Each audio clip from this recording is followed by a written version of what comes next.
Allie Ayan here with Stone Tree Massage and Somatics. One of the most important aspects of healing trauma, and I think this is very overlooked, is having a sense of control.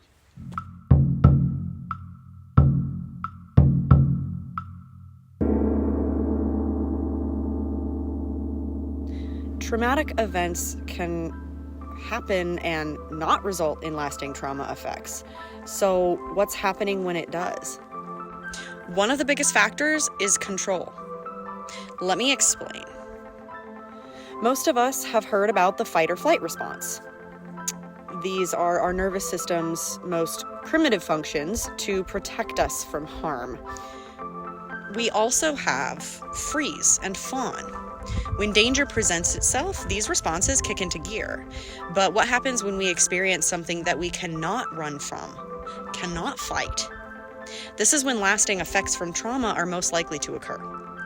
We are unable to control the situation, unable to complete the body's process of self-preservation. Without the final act of running or fighting, sometimes the brain doesn't realize that the danger is over. Without help, we can remain in this state for months, years, or even decades. When it comes time to heal, we need things to change in order for our nervous system to rewire itself.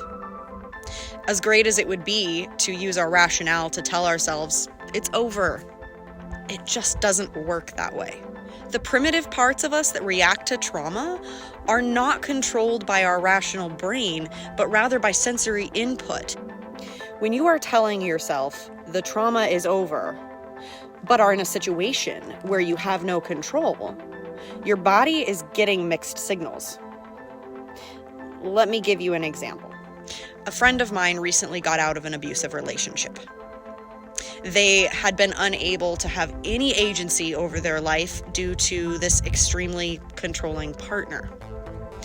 After the relationship ended, they thought that they'd have their home back, and they thought they could take agency over their life again. However, a family member of theirs moved in shortly afterwards and promptly began to clutter the house.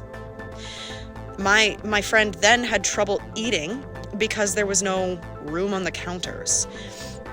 And so the act of eating became a stressful event. So instead of a nutritious meal encouraging her back to health, her nervous system felt the same lack of control as she had while in the midst of abuse.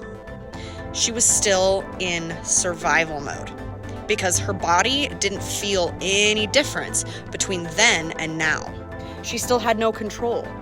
So her survival response stayed activated. Having control over yourself and your surroundings is a naturally safe state to be in.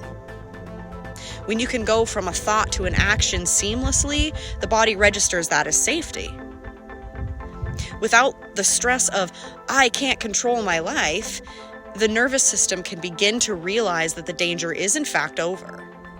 This sense of control can be a game changer for trauma healing.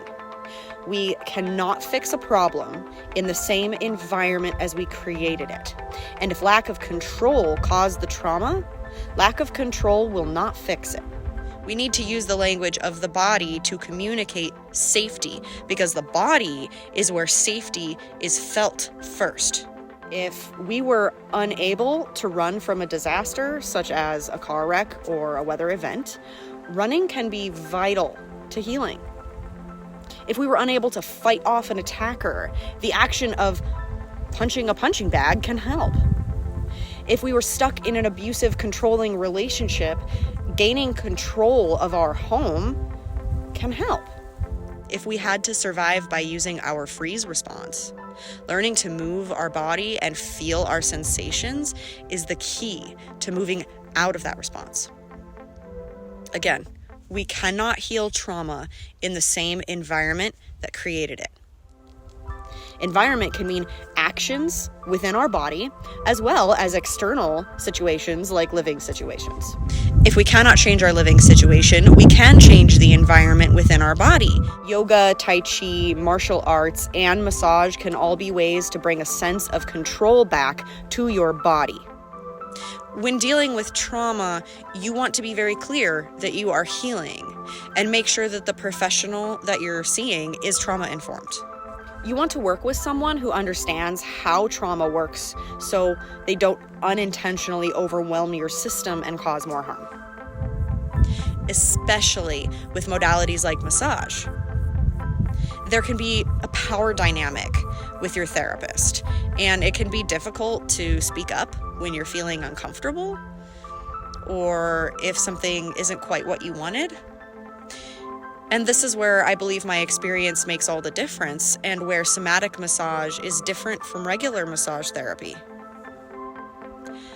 Trauma healing can be slow, and rewiring your nervous system to safety can only be done in small increments, with a consistent feeling of control. Lack of control caused the trauma. Learning how to be in control again can heal it. Thank you so much for listening. I hope you have a beautiful day.